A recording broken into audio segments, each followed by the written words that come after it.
Masechet Shabbat, Daf Tzadik Gimel, on va commencer par Tzadik Bet Amoud Bet. La Mishnah qui est au bas de la page. Hamotzi Kikar Lirshut Arabim Chayav. Celui qui transporterait un pain du Reshut Hayachid au Reshut Arabim pendant le Shabbat, eh bien il est passible de Korban Hatat. Cette halakha est évidente, mais la Mishnah l'a rappelé comme introduction aux cas suivants qui sont plus complexes. Hotzi'uhu shnaim pturim. Si deux personnes ont transporté ce pain et ils l'ont fait sortir à l'extérieur pendant Shabbat, eh bien ça s'appelle shnaim she'as'uha pturim. Quand deux personnes ont effectué la même melacha ensemble, eh bien, tous les deux sont dispensés du korban, car nous le verrons, que ce Tana pense que la Torah, lorsqu'elle condamne quelqu'un par rapport à une melacha effectuée pendant Shabbat, c'est uniquement si la personne a réalisé toute seule cette melacha, mais pas lorsqu'elle est associée à une autre personne. Lo yachol ehad leotzi'o. Veotzi'uhu shnaim chayavim. Rabbi Shimon Poter. Par contre, si la personne ne pouvait pas accomplir cette melacha toute seule, elle avait besoin de l'aide de quelqu'un d'autre. Dans ce cas-là, puisque sans lui, la melacha n'aurait pas pu être effectuée, alors il est chayav. Tous les deux sont chayavim. C'est ce que pense Tanakama. Lo yachol ehad leotzio. Ce n'était pas possible ni pour l'un ni pour l'autre de transporter cet objet qui était très lourd. Hotzi'uhu shnaim. Il a fallu que les deux participent à l'action de la hotza'a. Eh bien, dans ce cas-là, les deux sont chayavim. Mais Rabbi Shimon, même dans ce cas, il est poter. Et il dit, cette règle de shnaim she'as'uha pturim, c'est pas uniquement dans le cas où l'un ou l'autre pouvait réaliser tout seul cette melacha, mais même dans le cas où chacun d'entre eux ne pouvait pas effectuer la melacha tout seul, il avait besoin de l'autre. Malgré tout, shnehem pturim. Je ne vais pas donner les raisons maintenant, puisque la Gemara va nous citer les psukim à partir desquels Rabbi Shimon et Tanakama déduisent leur shita. Commençons la Gemara.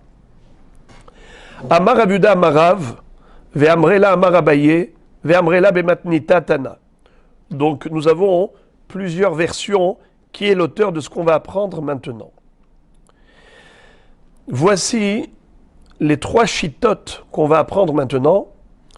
L'opinion de Rabbi Meir, de Rabbi Yehuda et de Rabbi Shimon.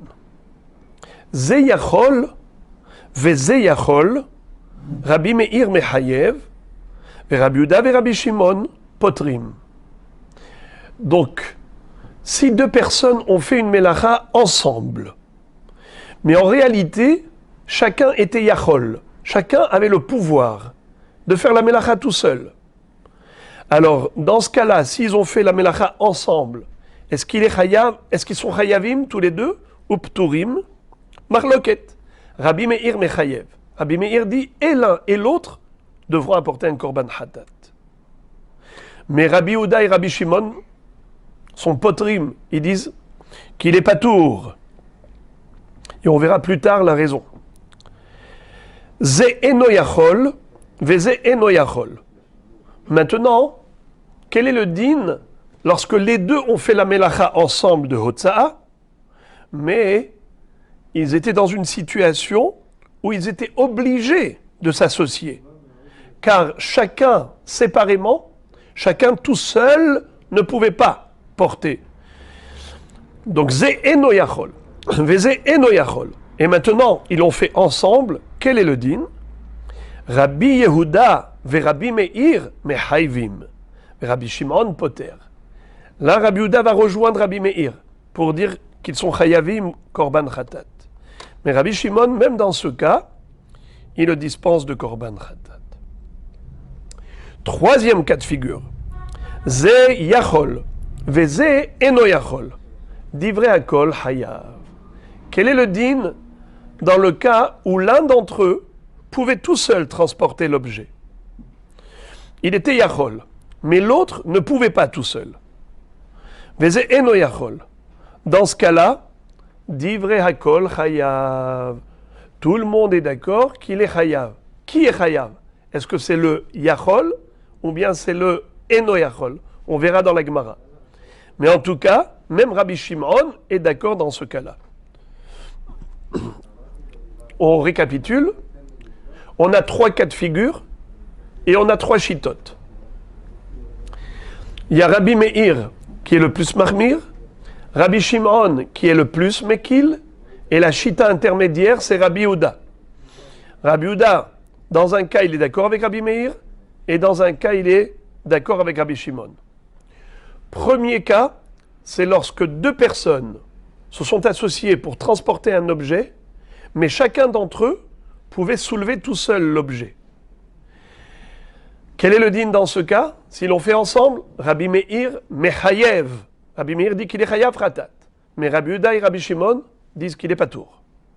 Deuxième cas, les deux sont dans l'incapacité de transporter tout seul cet objet. Il est trop lourd. Donc, ze eno yachol, veze eno yachol. Quel est le din dans ce cas? Alors là, même Rabbi Yehuda rejoint Rabbi Meir pour dire hayav. Tandis que Rabbi Shimon, il dit même dans ce cas, patour.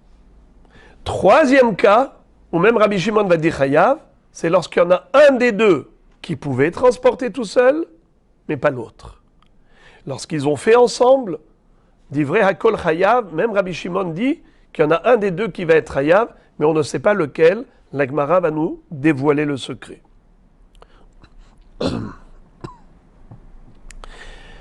Donc jusqu'ici, on a eu 3 chitotes, et d'ailleurs la Gemara va citer une baraïta qui confirme ces 3 chitotes. Tanya Nami Hachi, on a retrouvé une baraïta qui dit la même chose. Hamotzi Kikar Lirshut Arabim Chayav, comme on a déjà vu dans la Mishnah. Si quelqu'un transporte un pain vers le domaine public pendant Shabbat, il est Chayav Khatat. Hotzi Ushnaim, mais si ils l'ont transporté à 2, Rabbi Meir Mechayev, Rabbi Meir dit, même s'ils sont 2, ils sont tous les 2 Chayavim, ve Rabbi Yehuda Omer, mais Rabbi Yehuda dit, Im lo yachol ehad lehotzi'o, ve'hotzi'u shnaim Chayavim, ve'im lav pturim. Rabbi Yehuda dit que, quand est-ce que, en effet, ils seront Chayavim, que si chacun d'entre eux était dans l'incapacité de soulever tout seul. Alors ils étaient complémentaires. L'un sans l'autre n'aurait pas pu soulever. Alors là, ils sont Chayavim tous les 2. Mais si chacun d'entre eux pouvait soulever tout seul l'objet, et ils l'ont fait ensemble, Rabbi Yehuda va dire, en effet, ils seront patour.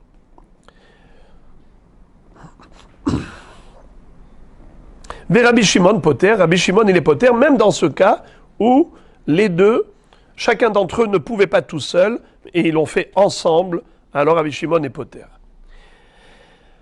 Menahane Mile. La Gemara maintenant va chercher la source, les références, à partir de quel psukim chacun d'entre eux, de ces Tanaïm, ont déduit ces halachot. J'ai envie d'abord, pour donner un peu de ta'am, un peu de goût, essayer d'expliquer un peu la logique de chacun, bien que, évidemment, ce ne sont pas des halachot qu'on peut inventer par logique, mais c'est basé sur des psukim. Mais malgré les psukim, essayez d'expliquer quelle est la raison du pasuk, si on peut ainsi dire. Rabbi Meir dit que quelle différence y a-t-il entre une personne ou 2 personnes qui ont transporté un objet? Après tout, la melacha a été effectuée. Le résultat est là. Ils ont transporté l'objet pendant Shabbat. Donc, les 2 sont chayavim. Rabbi Yehuda va dire, dans ce cas-là, étant donné que chacun n'a fait que 50% de la mélacha, donc il n'a pas fait la mélacha entièrement. Chacun peut dire, en fait, je n'ai fait que la moitié. Par contre, lorsque Zé Enoyachol, Vézé Enoyachol, alors là, Rabbi Yehuda est d'accord qu'ils sont chayavim. Pourquoi? Parce que sans chacun d'entre eux, la mélacha n'aurait pas eu lieu. Ça fait que chacun a fait en sorte que le résultat soit là. Quand c'est Zeyachol, Vézeyachol, alors en fait, ils n'ont fait que la moitié. Parce qu'en réalité, ils n'avaient pas besoin l'un de l'autre. Mais les deux ont mis la main à la pâte. Les deux ont œuvré ensemble. Donc il y a deux associés. Il n'y a pas un seul responsable. Ils se partagent la responsabilité. Donc chacun n'a pas fait en sorte que la mélacha ait lieu parce qu'elle pouvait avoir lieu par le biais de l'autre. Et l'autre, il peut dire, mais non, même sans moi, la mélacha, tu aurais pu la faire. Zeyachol, Vézeyachol, chacun aurait pu tout seul. Alors chacun renvoie la balle à l'autre, il lui envoie la responsabilité et dit, mais même sans moi, tu l'aurais fait. Et l'autre aussi peut lui dire, même sans moi, tu l'aurais fait. En tout cas, ensemble, ils n'ont fait que la moitié. Tandis que Zé'enoyachol, Vézé'enoyachol, chacun porte la responsabilité de la concrétisation. Car sans lui, rien n'aurait été fait. Puisque chacun n'aurait pas pu tout seul. Donc c'est lui la cause de la melacha. Zé'enoyachol, Vézé'enoyachol, shneem chayavim. Ça c'est Rabbi Yehuda. Mais Rabbi Shimon dit que même dans ce cas-là, shnehem pturim. Pourquoi? Étant donné justement que l'autre est responsable, moi tout seul je n'aurais rien pu faire. Donc si la melacha a eu lieu, c'est à cause de toi. Et l'autre il peut lui dire la même chose. Ça c'est juste pour radoucir, pour donner quelque part un argument à chaque Tana. Mais en réalité, on n'a pas besoin de cela, car la Gemara va nous citer les psukim de référence. Mena Hane Mile. D'où on apprend la source pour chaque opinion ici de Rabbi Meir, Rabbi Shimon et Rabbi Yehuda. Detan ou Rabbanan Ba'asota Aose et Kula Velo Aose et Miktsata. Alors la Gemara, plutôt la Baraita, s'appuie sur un pasouk qui figure dans Sefer Vayikra. Ve'im nefesh ahat techeta bishgaga. Si une âme a fauté par inadvertance, me'am haaretz, un individu parmi le peuple, ba'asota ahat mimitzvot Hashem, asher lo te'asena ve'Hashem, en faisant l'une des actions dont Akadosh Baruch Hu nous a donné la mitzvah de ne pas faire, c'est-à-dire une mitzvah négative. Et lui, justement, il a transgressé. Il a fait ce qu'Akadosh Baruch Hu a dit de ne pas faire. Dans ce cas-là, la Torah nous dit, il doit apporter un korban khatat. Le mot ba'asota a été conjugué ainsi, alors qu'on aurait pu écrire tout simplement ba'asot ahat. Pourquoi tu as dit ba'asota? Ce he avec le dagesh, c'est pour nous dire aose et kula velo aose et miktsata. Quand est-ce qu'un homme est condamnable et il est condamné à apporter un korban expiatoire pour se faire pardonner, que s'il a réalisé le travail tout entier lui-même. Mais si il n'a fait qu'une partie du travail, parce qu'il avait un associé, ils étaient deux à accomplir l'action, dans ce cas-là, il n'est pas chayav khatat, ni l'un ni l'autre. Ketzad, concrètement, shnaim shayu ochazim bemalgez velogzin, bakirkar veshovtin, bakulmus vekotvin, bakane veotziu lirshut harabim, yachol iyu chayavim, Talmud lomar ba'asota, haoset kula, velo haoset miktsata. La Baraita nous a donné plusieurs exemples de melachot qui ont été effectués par le biais de l'intervention de deux personnes en même temps. Comme par exemple, ils ont pris le malgaise. Malgaise, c'est un mazleg, à l'envers. Un mazleg, c'est une fourche. Un mazleg, c'est une petite fourchette. Malgaise, c'est une grande fourche, comme un râteau, qui permet de soulever les gerbes de blé pour les entasser.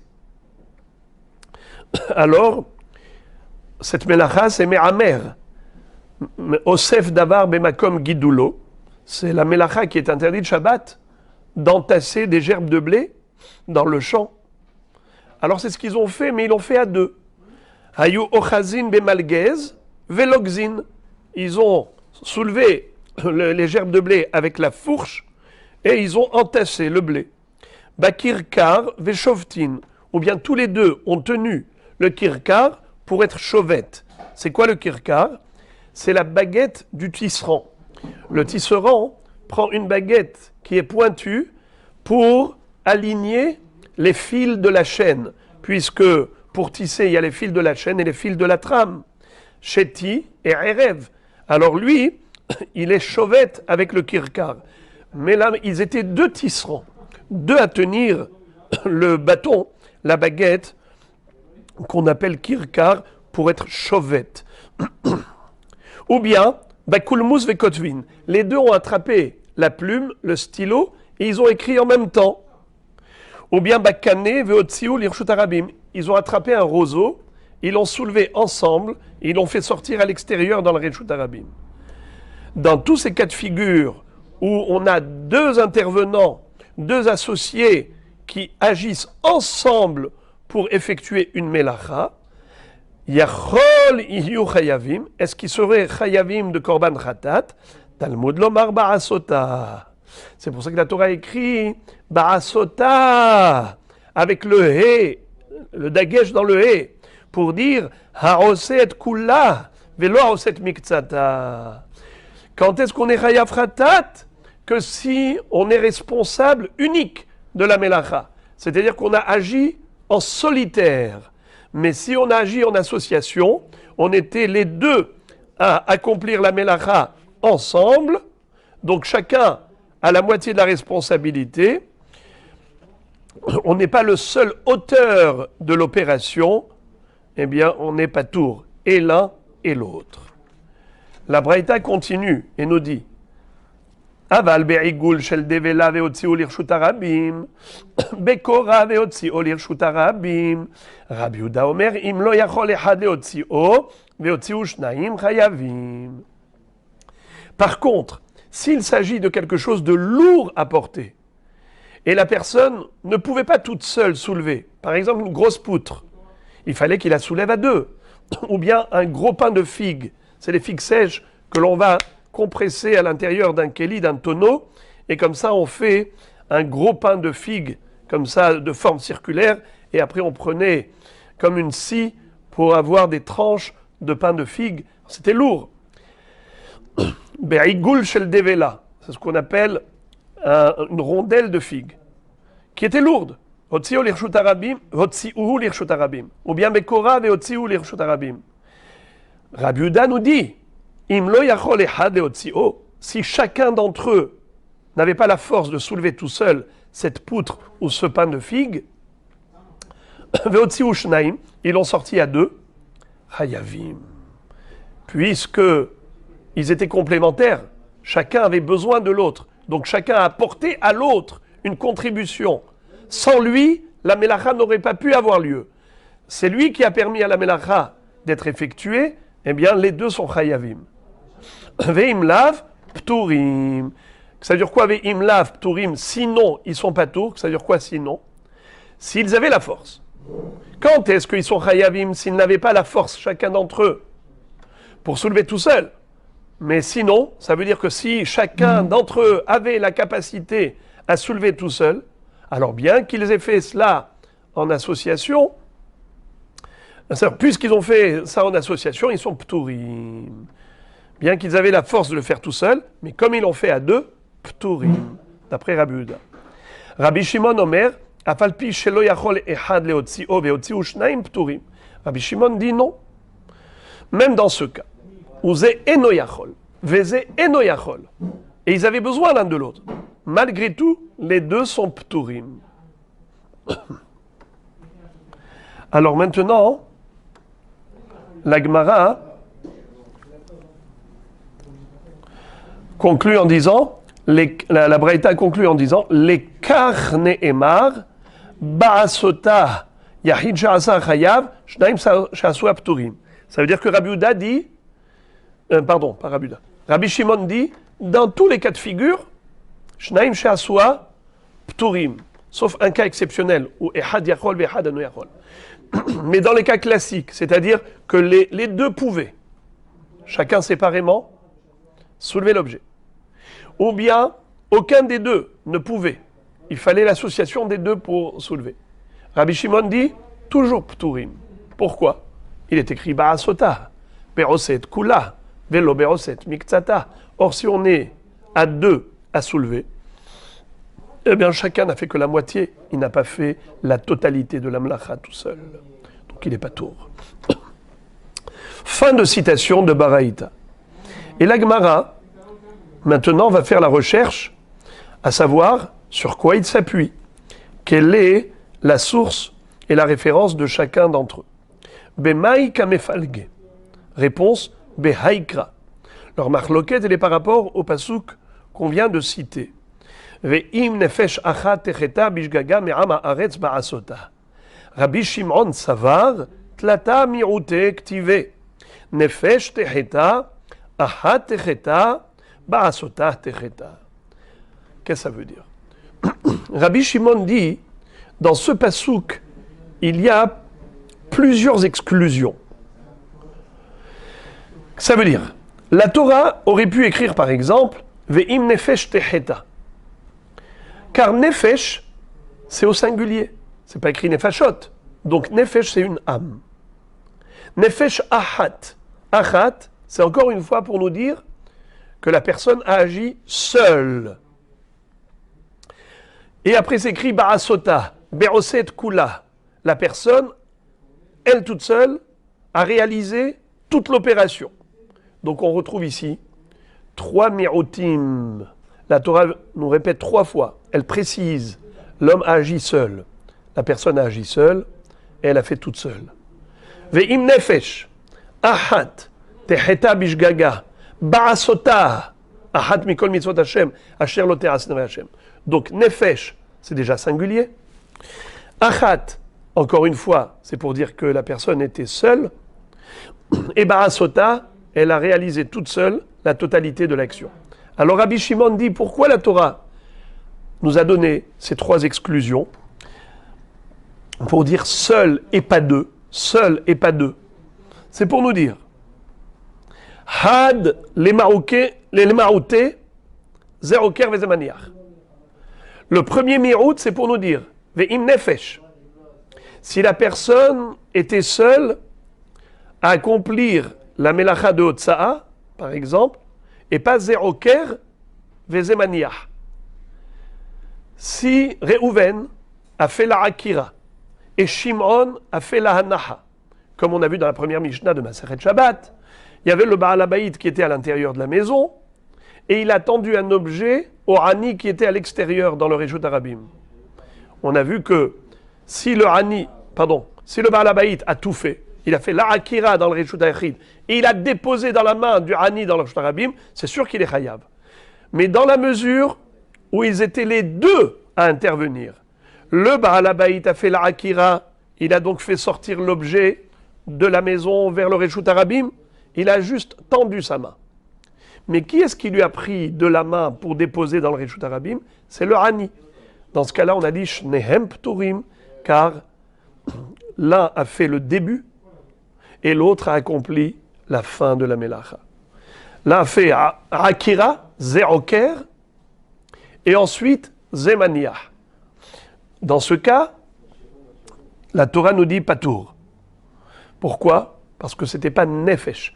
Nefesh, Vim Nefesh Achat Techeta, c'est la personne qui doit tout faire.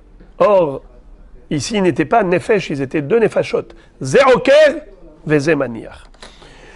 Deuxième exclusion, les Maroutés, Zeyachol, Vezeyachol. C'est pour exclure le cas de 2 personnes qui ont agi ensemble Ensemble, ils ont soulevé l'objet.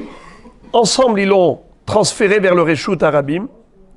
Mais chacun, respectivement, chacun individuellement, aurait pu accomplir toute seule la Melacha. L'objet n'était pas lourd. Donc, Zeyachol, Vezeyachol. Mais ils ont décidé de faire ensemble. Dans ce cas-là, la Torah nous dit que les deux sont dispensés du Korban Khatat. C'est ça les Maoutés. Les Maoutés, c'est-à-dire exclure du sujet. C'était quoi le sujet? Le sujet, c'était de nous dire qu'un homme qui a transgressé un Issour, il est Chayav Korban Khatat. Eh bien, les Maoutés, on exclut du Korban Khatat. On le dispense du Korban Khatat. À qui? Aux deux qui ont agi ensemble, parce qu'ils n'étaient pas seuls. Les Maoutés, Zeyachol, Vezeyachol. Vehad, et pourquoi est-ce qu'on a rajouté encore une troisième exclusion? Les Maoutés, Ze'eno Yachol, Vezeyeno Yachol. C'est pour dispenser les deux individus qui ont œuvré ensemble pour transporter l'objet, même dans le cas où chacun séparément n'aurait pas pu transporter tout seul. Ils avaient besoin l'un de l'autre. Et ça, c'est un chidouche encore plus grand. Car quand chacun peut faire la melacha tout seul, il peut dire à l'autre, même sans moi, tu aurais pu faire la melacha. Donc moi, je compte pour beurre. Je dois être patour. Et l'autre aussi peut lui renvoyer la balle, lui dire, mais même sans moi, tu aurais pu faire la melacha. Donc déjà, la Torah nous a dit que ces deux, ils sont pturim. Mais maintenant, il y a un chidouche numéro 3, d'après Rabbi Shimon. C'est même lorsque Ze'eno Yachol, Vezeyeno Yachol. Et donc là maintenant, ils ne peuvent plus dire, sans moi, tu aurais pu faire la melacha. C'est pas vrai. Sans toi, il n'aurait pas pu soulever tout seul. Donc si la melacha a eu lieu, c'est à cause de toi. Et aussi à cause de toi. Eh bien, normalement, ils auraient dû être hayavim tous les deux. Même dans ce cas, la Torah vient te dire, Ba'asota, Be'oset kula, Velo Be'oset miktsata. C'est seulement si tu as agi en solitaire et pas lorsque tu agis en association. Très bien. Donc là maintenant, on a compris la chita de Rabbi Shimon. À quoi servent les trois limodim? Ve'im nefesh achat teheta bishgaga ba'asota achat mikol mitzvot Hashem. Nefesh, exclusion. Achat, exclusion. Ba'asota, exclusion. Eh bien, ça exclut premièrement le cas de Zeroker Vezemaniach, que l'un a commencé et l'autre a terminé. Ça exclut le cas où les deux, ils ont agi ensemble, mais chacun pouvait respectivement faire la melacha à lui tout seul. Troisième mi'out, c'est pour exclure même le cas où chacun séparément ne pouvait pas accomplir la melacha tout seul. Il avait besoin de l'autre pour l'effectuer. Malgré tout, les deux sont pturim. Et maintenant, la Gemara va passer à Rabbi Yehuda. Comment Rabbi Yehuda, lui, va interpréter ce pasouk?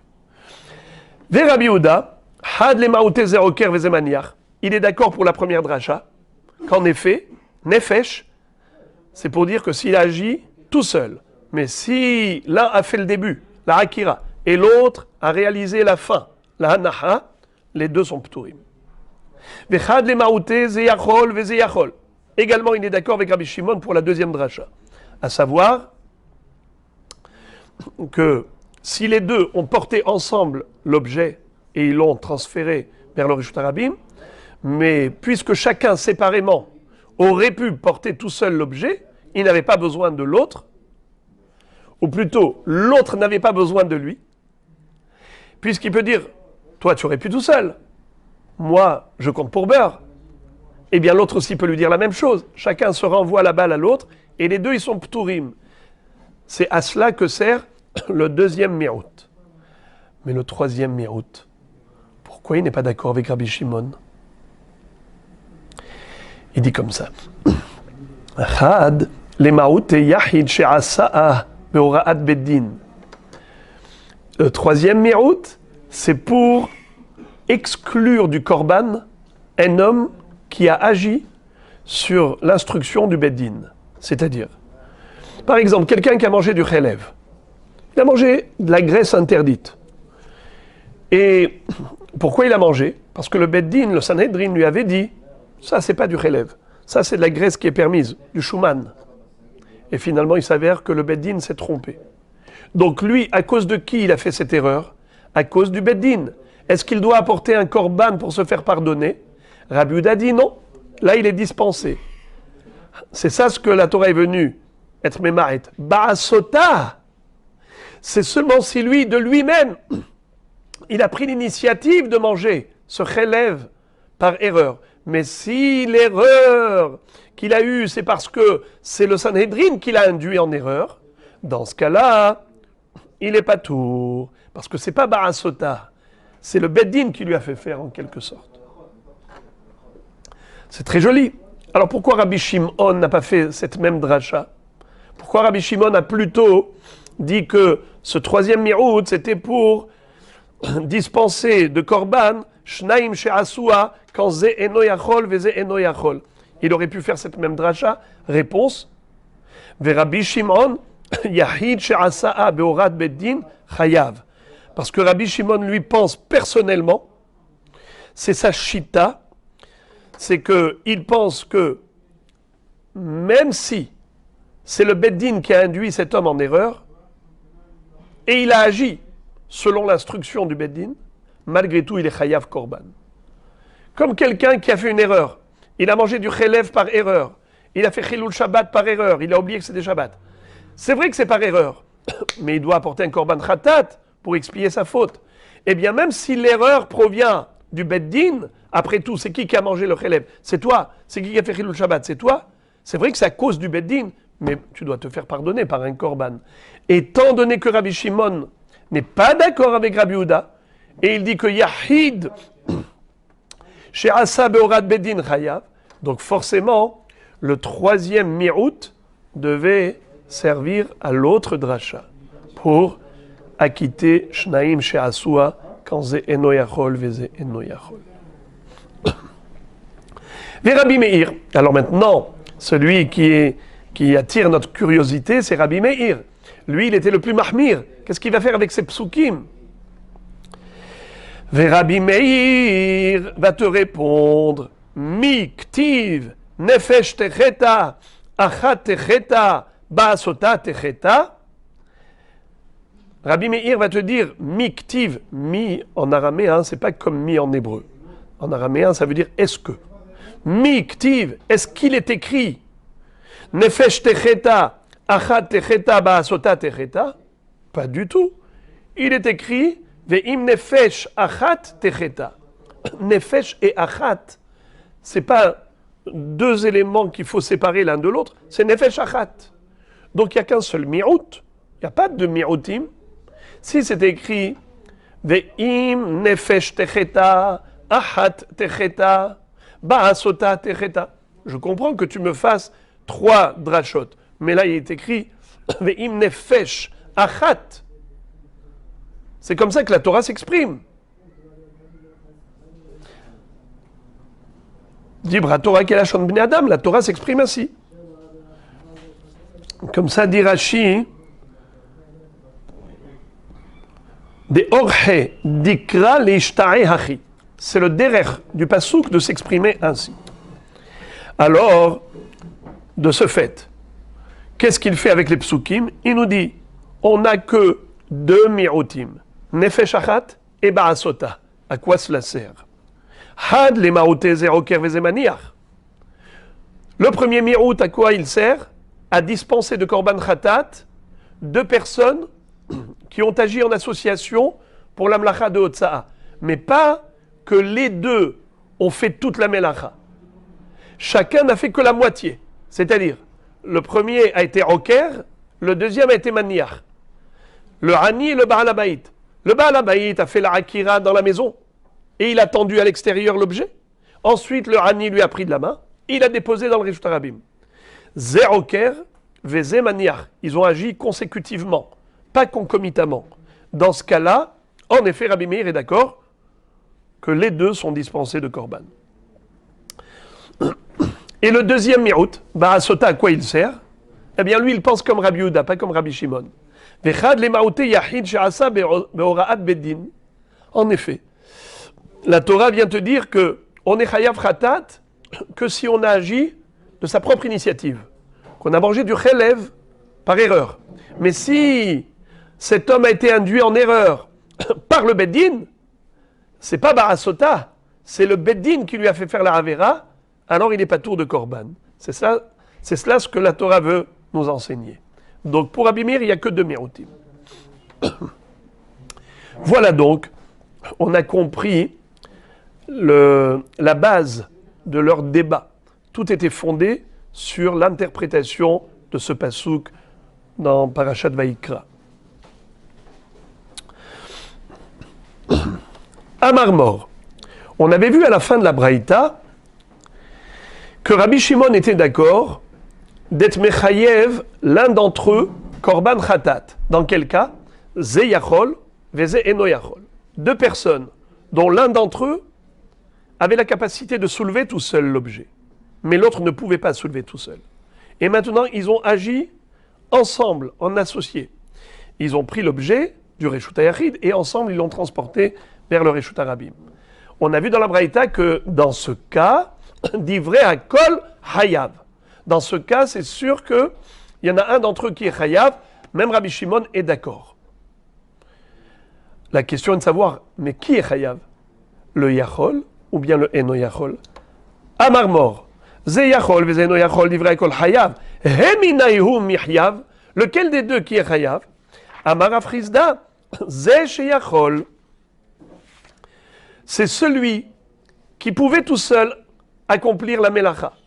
Mais celui qui ne pouvait pas, en quelque sorte, n'a rien fait, puisqu'il ne pouvait pas. Deize chez Eno Yachol, Maïka Avid. Car celui qui n'avait pas les capacités, n'avait pas la faculté à réaliser cette Melacha tout seul, il n'a rien fait concrètement. Amarle Ravamnuna, Kamesaya Bahade. Je comprends pas.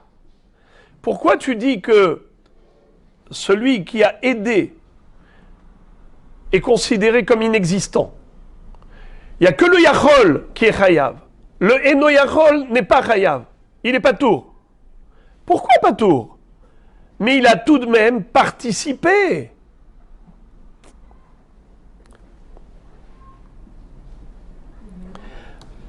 Amarle Messiah en Bomamash. Quelqu'un qui apporte une aide qui n'est pas significative est considéré comme nul. C'est comme s'il était inexistant. Messiah en Bomamash. Comme ça dit Rashi. Mi she'eno ela Messiah badavar. Ve'im ba la'asoto levado eno yachol. Quelqu'un qui apporte une aide, mais si on lui avait demandé de faire tout seul, il n'aurait pas pu. En Bomamash. Son aide n'est pas considérée comme telle. Velo hashiv midé, considéré comme nul. Velo miftar idach. Et par conséquent, puisque lui est considéré comme absent, donc c'est qui a fait la melacha? C'est l'autre. Comme si l'autre était tout seul. Étant donné que le Messiah, celui qui a apporté de l'aide, et ne pouvait pas faire tout seul, bien qu'il ait aidé, comme son aide n'est pas significative, elle est considérée comme inexistante, et donc l'autre a travaillé tout seul. Comme s'il avait accompli la melacha tout seul, et donc il est chayav ratat. Maintenant, la Gemara va nous présenter toute une série de Amoraïm, dont chacun d'entre eux va apporter une preuve à ce principe que Rav Hamnuna, plutôt que Rav Frizda, nous a révélé, à savoir Messiah Enbo Mamash. Et là, on va découvrir une ingéniosité extraordinaire de nos Chachamim. Comment ils ont été cherchés loin pour déduire des preuves, pour baser un principe fondamental. Amarav Zevid Mishmed et Rava. Voici le premier qui va apporter encore une preuve. Af ananami tanina. Nous également, on a appris dans une Mishnah de Masechet Zavim. Haya yoshev al gabe hamita. Ve arba taliot tahad ragle hamita temeot. Mipene she'ena yechola la'amod al shalosh. Ve Rabbi Shimon metaher. Haya rochev al gabe behema ve'arbaat aliyot tahat ragle הבהמה טהורות, מפני שיכולה לעמוד על 3.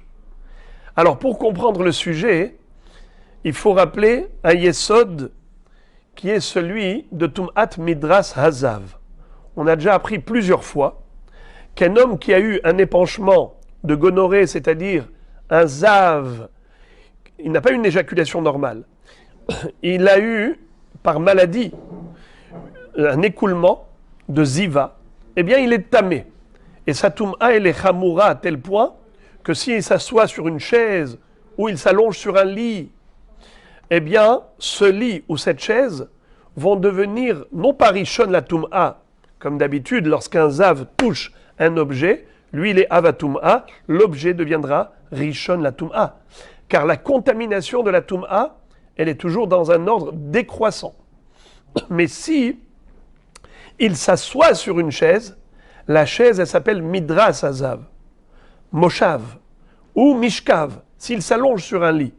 Ce lit, ce Mishkav, devient Midras Hazav. Désormais, ce lit ou cette chaise deviendront Avatum'a. Et une Tum'a Chamura, l'étamé Adam, l'étamé Bgadim chez Alav. Si un homme vient et touche cette chaise ou ce lit, eh bien non seulement l'homme est tamé, même ses vêtements qu'il porte. Alors maintenant, la Mishnah va nous parler de quelque chose d'extrêmement curieux. Quel est le din si on avait un talit? Un talit, ça veut dire un morceau de tissu. En l'occurrence, on va l'appeler un petit tapis. Imaginons qu'on avait les 4 pieds du lit qui reposaient sur un joli petit tapis. Il y avait 4 petits tapis. Arba taliot, comme talitot.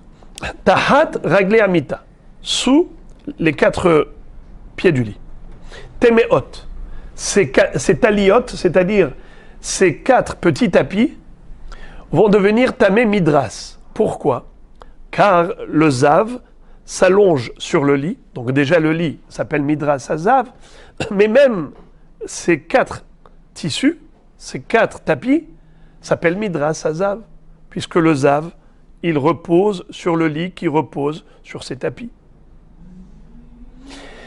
Mais peut-être tu vas me dire que chaque tapis n'est pas considéré comme midras. Pourquoi? Parce que, imaginons, si on avait coupé un pied du lit, le pied qui repose sur le talit, si j'avais coupé ce pied, est-ce que le lit peut tenir sur 3 pieds, oui ou non? Si le lit peut tenir sur 3 pieds, ça fait que, en réalité, le tapis n'est pas considéré comme étant le support du zav. Il n'est pas midras hazav. Eh bien, la Mishnah nous dit que le lit ne peut pas tenir sur 3 pieds. Si le zav s'allonge normalement sur le lit, eh bien, le lit va basculer. Puisque le lit va basculer, ça fait que chaque pied est indispensable. Puisque chaque pied est indispensable, donc chaque pied, il est midras. Et donc le talit qui est sous chaque pied est aussi midras hazav. Donc il devient avatum'a à titre de midras hazav. Ve Rabbi Shimon metaher. Rabbi Shimon dit que non, les 4 taliotes, ils sont théorim. Pourquoi? Parce que nous savons qu'il y a encore un paramètre. Pour que le moshav ou le mishkav du zav soit tamé à titre de midras hazav, qui soit avatum'a, il faut que la majorité du poids du zav repose dessus. Si par exemple le zav il a juste posé sa main, il n'y a pas tout son poids, eh bien il n'y a pas de tum'at midras. Il faut que la majorité du poids du zav repose là-dessus. Rabbi Shimon va dire les 4 pieds, en fait, ils se répartissent la charge. Le sommier lui-même, le matelas lui-même, supportent tout le poids du zav. Mais les 4 pieds du lit, eh bien, ils n'ont qu'un quart du poids. Si par exemple, il pèse 100 kilos, eh bien, chaque pied du lit ne porte que 25 kilos. 25, ce n'est pas la majorité du poids du zav. Donc Rabbi Shimon va nous dire que ces talit n'ont pas le digne de Tumat Midras. Pourquoi? Puisqu'ils ne portent pas la majorité du corps du zav. La Mishnah continue, là-bas dans Masechet Zavim, et elle nous enseigne Haya rochev al gabe behema, ve'arba'a taliyot ahad ragle behema. Si le zav était assis sur la behema, il chevauchait la bête, et il y avait 4 talit sous les 4 pattes de la bête. Tehorot, eh bien là, c'est pas comme sous les 4 pieds du lit. Là, on ne dira pas qu'il y a la notion de Tumat Midras. Pourquoi? Car la bête peut tenir en équilibre sur 3 pattes. Elle peut soulever une patte et tenir sur 3 pattes, même si elle a le zav sur son dos. Et de ce fait, chaque talit peut dire « moi je suis sous une patte qui n'est pas le support du zav », puisqu'elle peut tenir sur 3 pattes. Donc il n'y a pas de Tumat Midras sur les 4 talit qui sont sous les 4 pattes de la bête. Car chaque patte n'est pas le support du zav. Or, la question se pose. Ve'amai ha-kamesaya ba'ade hadade. Ok, elle peut tenir sur 3 pattes. Mais maintenant qu'elle tient sur ses 4 pattes, chacune de ses pattes apporte un soutien et une aide aux autres pattes. Donc tu devrais dire qu'à ce titre, en tant que soutien, en tant que siyuwa, aide qu'apporte chacune des pattes, eh bien, elle devrait être considérée comme le support du zav, et il devrait y avoir une tumat midras sur le talit. Pourquoi est-ce qu'on a dit que tous les talits sont tehorim? Lav mishum de amrinan, mesaya en bo mamash. Ça confirme en effet ce principe, à savoir que celui qui apporte une aide qui n'est pas significative, car on n'a pas besoin de lui, mesaya en bo mamash, il est considéré nul comme inexistant. Voilà pourquoi, quand Zeyachol, Veze Eno Yachol, Rabbi Shimon disait qui est-ce qui est Chayav Khatat? Uniquement celui qui est Yachol. Car celui qui est Eno Yachol, bien qu'il soit Messiah, bien qu'il apporte une aide, mais puisqu'on n'a pas vraiment besoin de lui, il compte pour beurre, et donc il n'est pas Chayav Khatat du tout. C'est l'autre qui est considéré comme étant le seul intervenant, et donc il est Chayav Khatat. Amar Rabbi Yehuda Midiskarta. Rabbi Yehuda Midiskarta va adresser une objection à Rav Zevid en lui disant « Tu m'excuses, ce n'est pas une preuve. Je voudrais remettre en cause ta preuve. Les olam imalach, mesaya yeshbo mamash, vesha'anehacha de'akrala legamre. » Moi, je pourrais te dire qu'en réalité, de manière générale, mesaya yeshbo mamash. Celui qui apporte une aide, il est considéré comme partie prenante. Mais ici, exceptionnellement, il n'y a pas le digne de Midras Hazav par rapport au talit qui se trouve sous les 4 pattes de la bête. Pourquoi? Car là, la bête, elle a l'habitude, en marchant, de soulever une patte complètement. C'est-à-dire qu'elle tient concrètement sur 3 pattes. Et il y a une patte qui est toujours en l'air quand elle marche. Donc il y a toujours une patte qui est en l'air. Donc c'est la raison pour laquelle je peux te dire qu'en effet, la patte, elle a peut-être même pas été comment on appelle ça? Le support du zav. Imaginons, sans qu'elle marche, juste ici, il y a une bête qui est immobile. Il y a un zav qui est dessus. Et il y a 4 talitotes sous ses pattes. Qu'est-ce qu'on a dit? On a dit que toutes les talitotes ne sont pas... Elles sont théhorotes. Elles sont théhorotes. Pourquoi elles sont théhorotes? Pourtant, elles sont midras azav. Midras azav, c'est pas seulement si le zav y touche. Si par exemple il y a 10 matelas sous le zav, bien les 10 matelas ils sont midras azav, même sans toucher. Là aussi, sous les 4 pattes de la bête où se trouve assis le zav, on devrait dire que les 4 sont tamés. Qu'est-ce qu'on a dit? Ah non, peut-être que... C'est ça la question.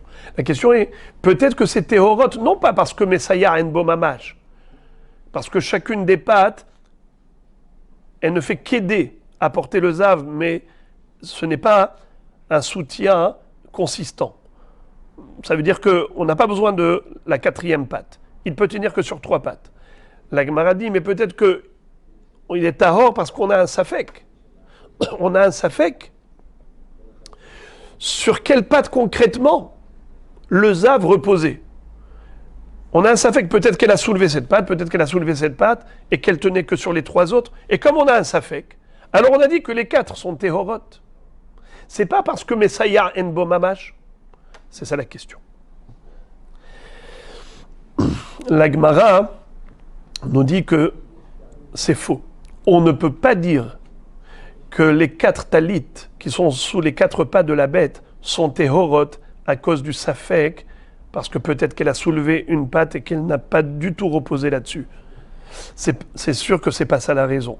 C'est sûr que la raison, c'est Messaya en bomamash. Quelle est la preuve? C'est que si c'était juste par rapport au safek, eh bien, Behemet, les 4, ils auraient dû être tmeot.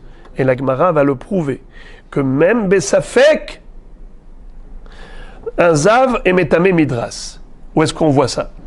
Kevan dezimnin akraha, vezimnin akraha. Puisque parfois, elle soulève cette patte. Et parfois, elle soulève cette patte. Et ensuite, elle repose sur les autres. Lihve kezav amitaper. Donc, ça sera comme le cas suivant d'un zav amitaper. Un zav qui s'est retourné. Milotnan, n'est-ce pas qu'on a appris dans une Mishnah de Masechet Zavim, Zav she'aya mutal. C'est quoi l'histoire du zav qui se retournait? On va voir tout de suite. Zav she'aya mutal al chamisha safsalim o al hamesh pundaot le orkan temeim le rohban tehorim. Yashan safek mitaper alehem temeim. Qu'est-ce que ça veut dire? Quel est le din si quelqu'un a pris des bancs, des safsalim? Il les a alignés, il les a collés. 5 safsalim. Et ensuite, le zav a dormi dessus. 2 possibilités.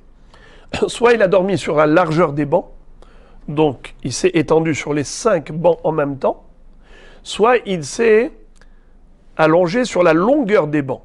Donc d'abord, il a dormi sur un banc, ensuite il s'est retourné et il s'est allongé sur tous les bancs. D'accord?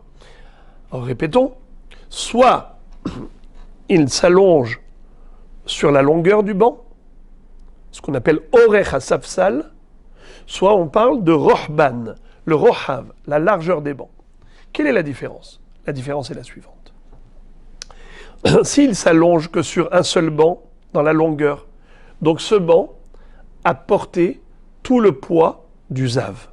Donc il est à Mémidras. Mais si il s'est allongé sur les 5 bancs dans la largeur, ça fait que chaque banc n'a porté que 1/5 de son poids. Ce n'est pas la majorité du poids du zav. Donc aucun banc n'est à Mémidras. La Mishnah a parlé aussi, pas seulement de safsalim, des bancs, mais elle a parlé aussi des pundaot. Pundaot, c'était des pochettes en cuir où ils mettaient de l'argent.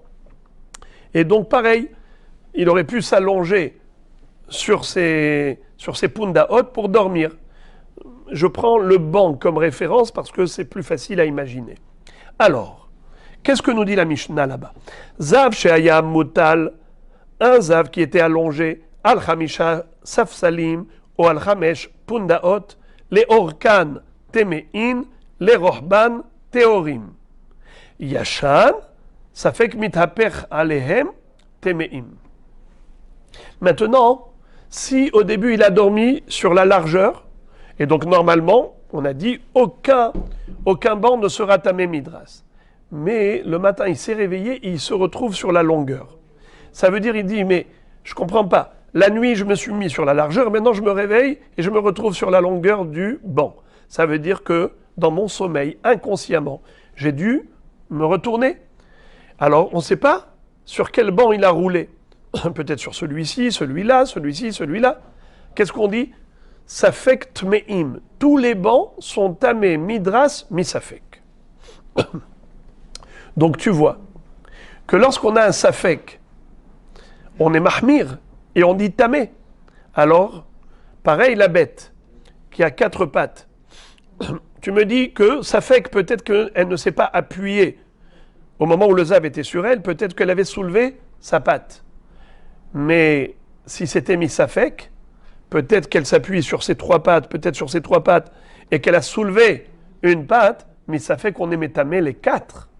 Au contraire, on aurait dû dire que les arba'at me'im, puisque tu ne sais pas sur quelle patte elle a soulevé et sur laquelle elle s'est appuyée. Si tu vois qu'on a dit arba'atam tehorim, les 4 tissus, les 4 tapis qu'elle avait sous les pattes sont tehorim, c'est que forcément, c'est que la Mishnah s'appuie sur le principe de Messiah Enbo Mamash.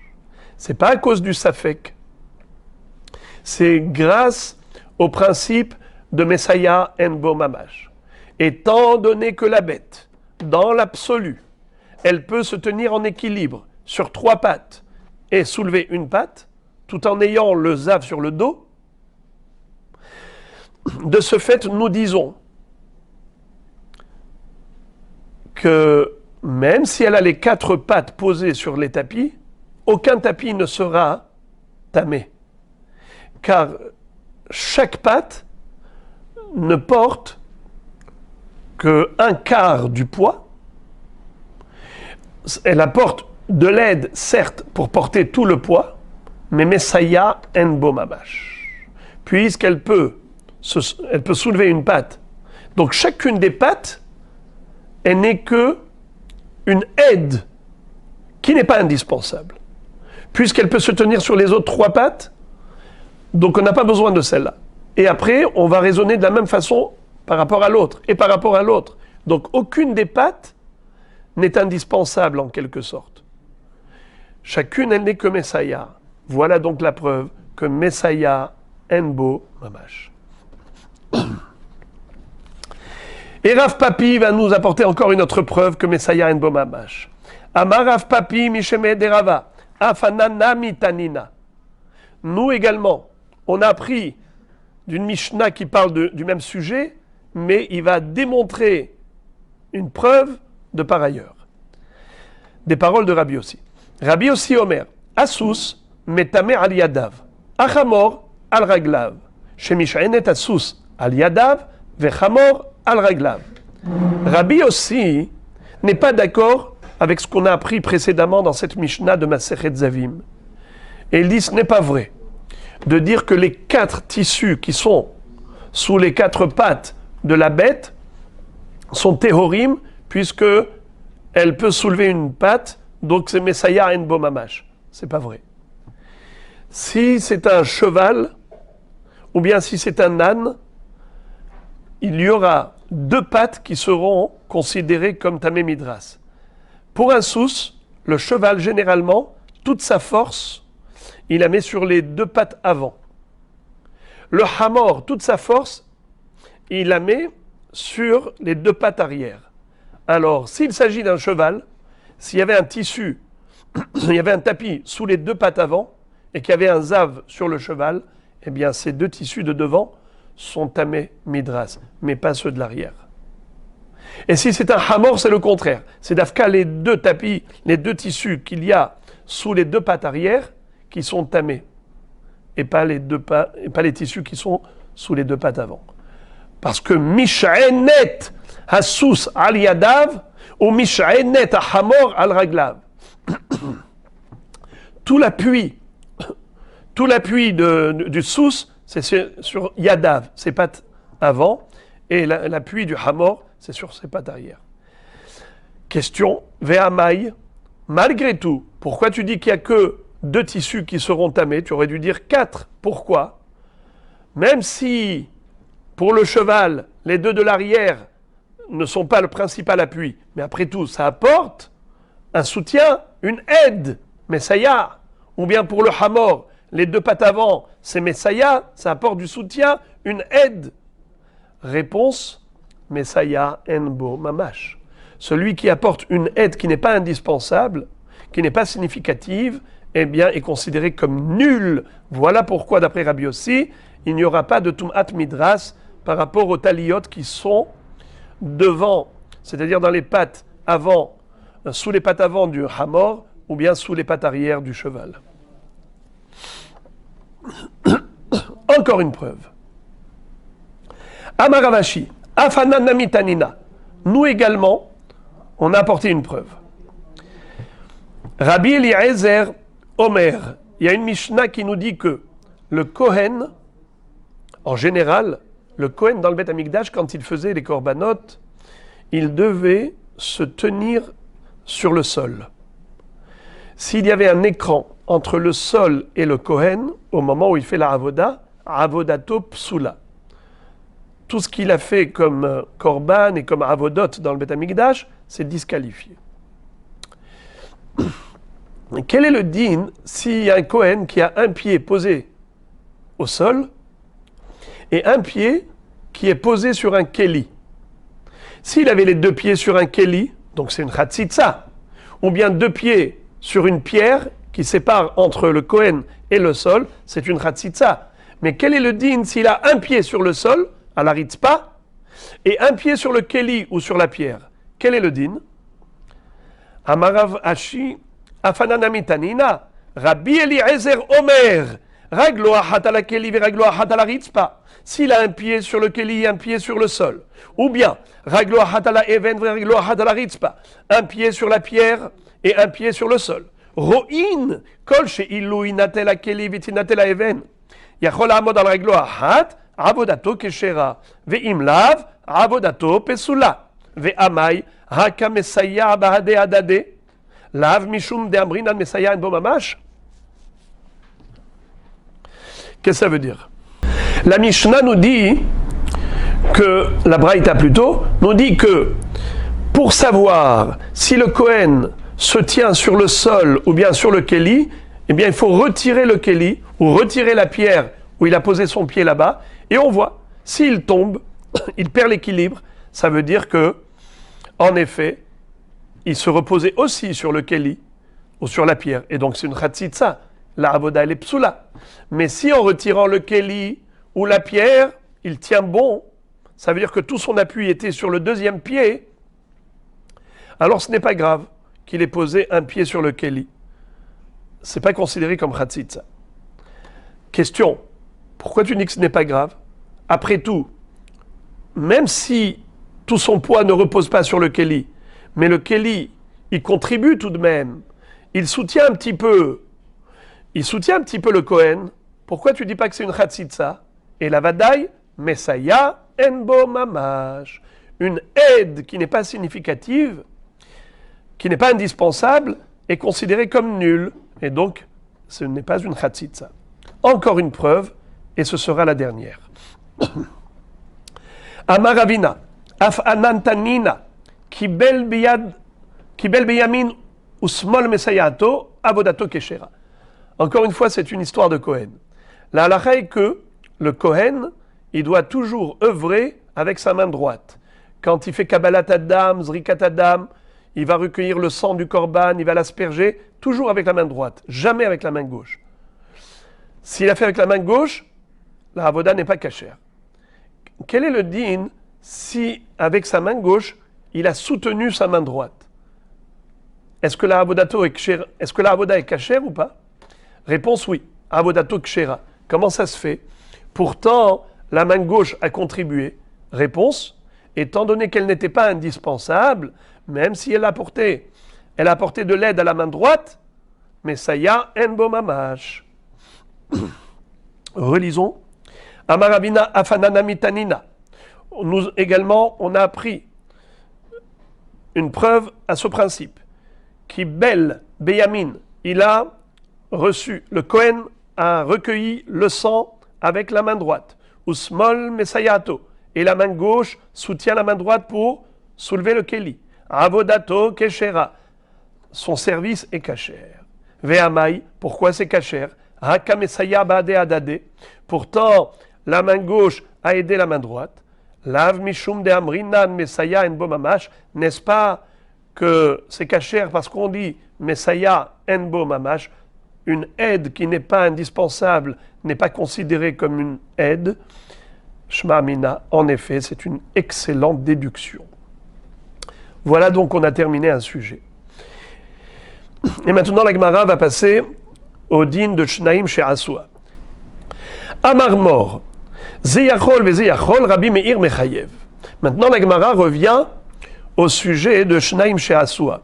Rabbi Meir était strict et il avait dit que deux personnes qui ont transporté un objet ensemble du Reshut HaYachid au Reshut HaRabim, les deux sont Chayav Korban Khatat. Et on ne dit pas, comme Rabbi Yehuda et Rabbi Shimon, Shnaim She'asua Pturim. Comme ils étaient associés dans cette action, alors les deux sont patour. Pour Rabbi Meir, au contraire, les deux sont Chayav. La Gemara se pose une question. Ibaya Lehu, Ba'inan Shi'ur Lazé ve Shi'ur Lazé, Odinma Shi'ur Echad Lekulam.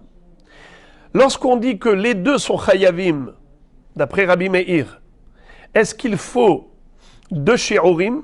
C'est-à-dire, on a déjà appris précédemment que lorsque quelqu'un fait une melacha de transport d'objets du Reshut HaYachid au Reshut HaRabim, il y a toujours un shi'ur minimal qui est requis pour être Hayav Korban. Par exemple, quelqu'un qui a transporté un aliment, un pain, quel est le volume minimal de cet aliment pour être Hayav Khatat? Eh bien, le volume minimal, c'est qu'agrogeret, comme le volume d'une figue sèche. Quel est le din si on est deux personnes à soulever ce pain, cet aliment? Est-ce qu'il faut qu'il y ait un double shi'ur, puisqu'on est deux personnes, et chacun a sa part de responsabilité? Chacun va devoir apporter un korban, mais peut-être c'est seulement s'il y avait dans le volume de cet aliment un shi'ur qui correspond à l'un et un shi'ur qui correspond à l'autre, qu'à gros guérette pour l'un, qu'à gros guérette pour l'autre. Mais s'il y avait juste une gros guérette dans ce morceau d'aliment qu'ils ont soulevé ensemble, peut-être que même Rabbi Meir est d'accord qu'on n'est pas tour. Pourquoi? Parce que c'est comme si on avait divisé cette gros guérette en deux. Donc une demi-gros guérette pour l'un, une demi-gros guérette pour l'autre, donc il n'y a pas de chiyuv fratat. C'est ça le safek de la Gemara. Réponse, c'est une machloket entre Rav Hrizda et Rav Hamnuna de Amoraïm. Rav Hrizda et Rav Hamnuna, Had Amar, Shi'ur Lazé ve Shi'ur Lazé.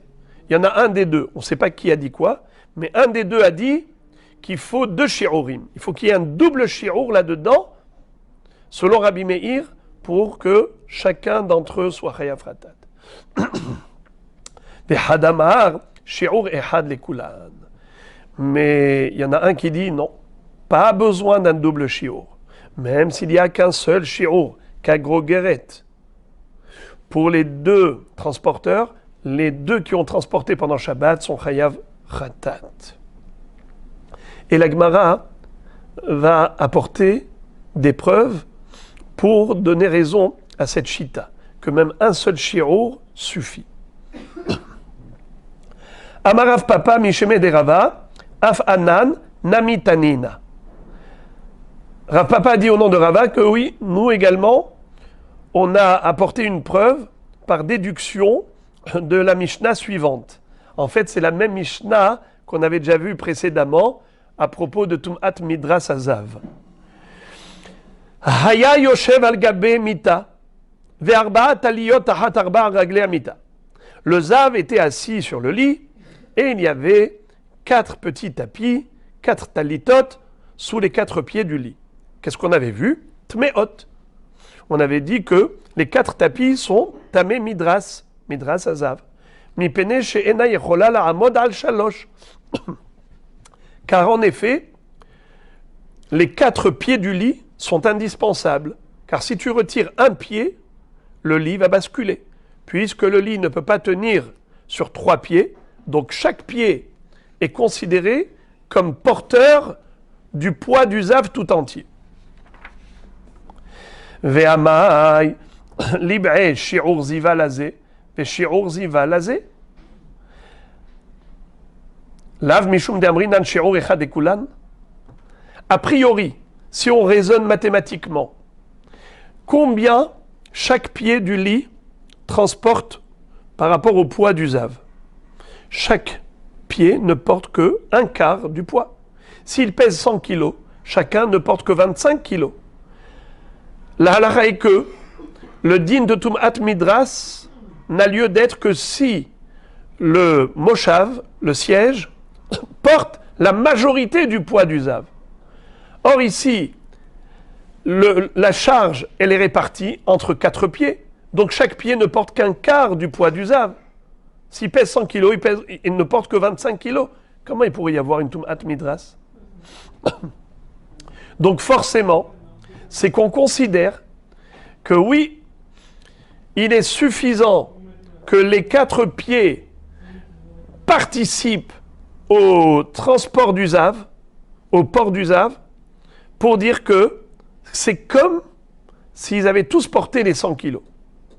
Exactement comme 2 personnes qui soulèvent un objet et ils le transportent Birshut Arabim. Un seul shi'ur suffit pour les condamner tous les deux. On n'a pas besoin qu'il y ait un shi'ur pour l'un et un shi'ur pour l'autre. Un shi'ur commun aux deux suffit. Exactement comme les 4 pieds du zav. Les 4 pieds du zav,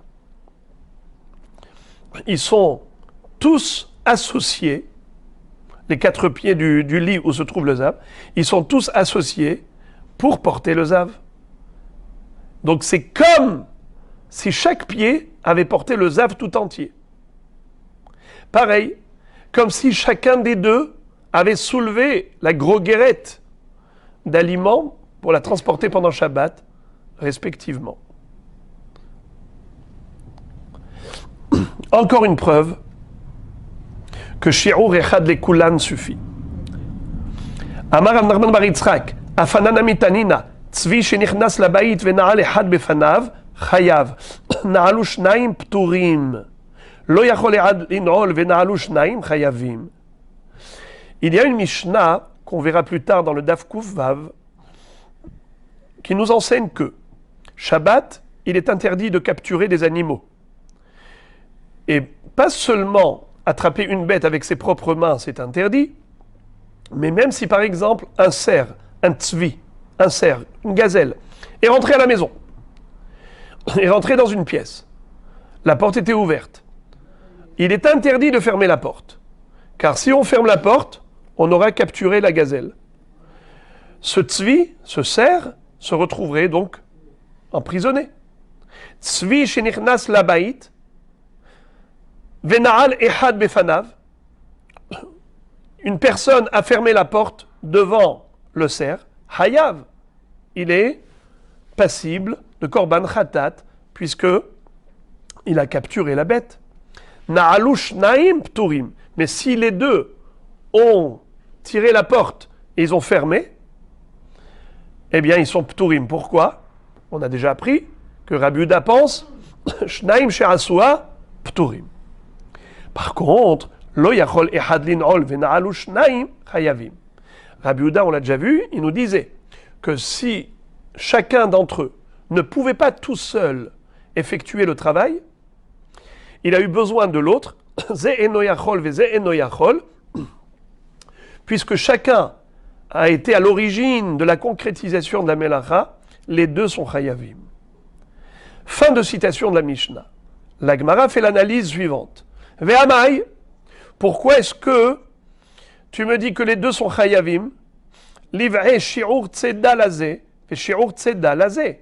Normalement, puisque les deux ont œuvré ensemble, et tu me dis que chacun est considéré comme ayant accompli la Melacha à lui tout seul, on aurait dû exiger 2 gazelles pour qu'il y ait un shi'ur pour l'un et un shi'ur pour l'autre. On n'a pas dit ça. On a dit même un seul tzvi, un seul cerf qui est rentré à la maison, ça suffit pour les condamner à tous les deux. Mashma que un seul shi'ur, une seule bête, suffit pour les rendre passibles tous les deux de korban khatat pour l'action d'avoir capturé. Eh bien pareil, deux personnes qui ont transporté un aliment, il suffit d'avoir une seule gros guérette, shi'ur echad, les shnehem. Encore une preuve. Amaravina. Af'ana namitanina. Moi également, j'ai déduit de la Mishnah suivante, de la Braïta suivante, le din de Shi'ur Echad suffit pour les deux. D'où il va déduire sa preuve, c'est ingénieux. Ashutafin sheganvu vetafru chayavin. Il est écrit que celui qui aurait volé un bœuf ou un agneau, et ensuite il a revendu, ou bien il lui a fait la shrita, la Torah le condamne à payer 4 fois plus ou 5 fois plus. 4 fois plus si c'est un agneau et 5 fois plus si c'est un bœuf. Pour cette tviha ou mechira. Tviha, c'est-à-dire l'abattage rituel, et mechira, c'est une vente.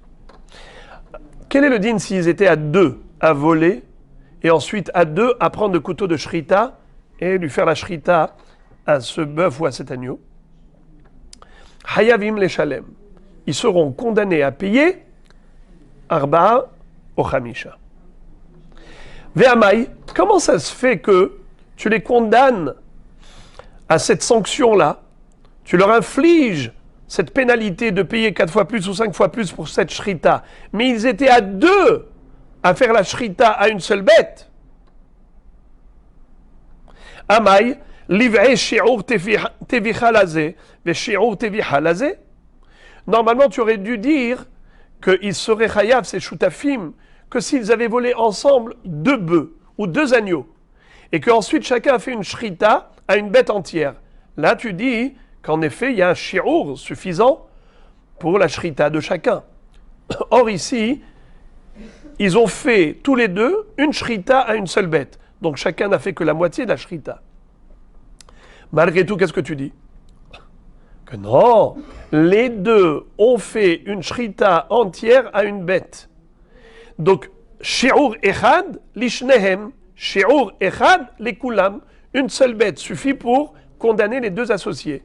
Pareil, une grosse guérette suffit pour condamner les deux personnes qui ont transporté Shabbat, cet aliment, à l'extérieur. Encore une dernière preuve. Mais la Gemara va réfuter cette dernière preuve. Ve'amar Ravashi afana namitanina. Ravashi va dire, moi également, j'ai déduit d'une baraïta la preuve à cette halacha de shi'ur echad lekulam. D'où il a déduit? Il est écrit ainsi. Shenaim sheotziu kaneh shel gardi chayavim. 2 personnes qui ont transporté le roseau du tisserand. On sait que le tisserand, il prend une baguette pour aligner les fils du chéti, de la chaîne, de la trame. Et donc, s'ils étaient à 2 à transporter ce canet, ils sont chayavim. Ve'amai. Pourquoi est-ce qu'ils sont chayavim? Livré shi'ur rotza alazé, shi'ur rotza alazé. Normalement, il n'y a pas un shi'ur de beged pour l'un et un shi'ur de beged pour l'autre. Parce que le canet, à quoi il sert? Il sert à tisser. Mais si on est 2 personnes, il faut avoir un canet pour tisser 2 bgadim en même temps. Alors comment ça se fait que là il est chayav?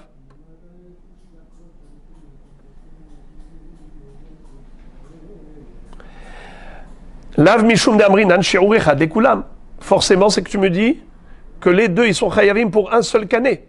Les deux sont chayavim bien qu'ils ont transporté un seul canet qui est raoui, les beged echad. Comment ça se fait? Et la vadaï, que shi'ur echad, les kulam suffit. La Gemara réfute. Amar le Ravaha bere de Rava le Ravashi dilma de idbe kede le vachel betza kala lazé ou betza kala lazé. Peut-être que le roseau, étant donné qu'il peut servir de combustible, peut-être qu'ici il s'agissait d'un gros roseau, un roseau qui était suffisant pour le transformer en combustible, de quoi cuire un œuf pour l'un et un œuf pour l'autre. C'est quoi cette histoire? On avait déjà appris que quelqu'un qui transporte du bois, quel est le shi'ur pour être hayav pendant Shabbat, être hayav ratat pour le transport du bois? Le shi'ur, c'est kedé les vachel betza kala. Si il y a assez de bois pour servir de combustible pour cuire un gros guéret, le volume d'une figue d'un œuf qui est facile à cuire, c'est-à-dire un œuf battu avec de l'huile sur une poêle, eh bien, ce volume de combustible, c'est cela le shi'ur du bois qu'on aurait transporté pendant Shabbat et qui rendrait l'homme passible de Korban Khatat. Alors la Gemara dit peut-être que c'est la raison pour laquelle ces deux personnes qui ont porté le canet Shel Gardi, parce qu'il y avait suffisamment de roseaux pour fabriquer un combustible, et suffisamment de combustible pour un œuf pour l'un et un œuf pour l'autre. La Gemara dit non. Ça, c'est pas une réfutation. On n'a pas parlé de roseaux, on a parlé de roseaux de tisserand, c'est-à-dire la baguette pour aligner les fils. On n'a pas parlé de canet tout simplement, on a parlé de canet shel gardi, le roseau du tisserand. On n'a pas dit simplement un roseau.